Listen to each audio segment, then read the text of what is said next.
As you can see, my bird feeder is just getting a ton of action.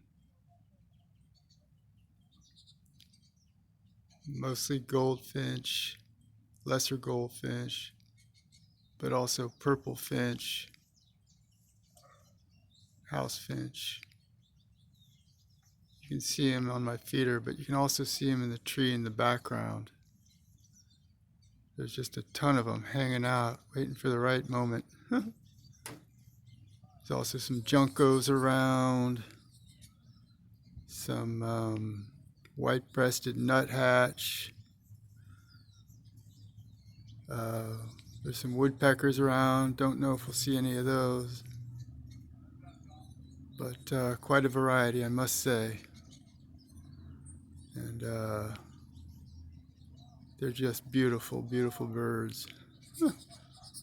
Gotta love it. Checking out the bath. Well, they're a little nervous about me standing here. I don't do this very often, so they're kind of wary. But they're also hungry, and they know the rain's coming.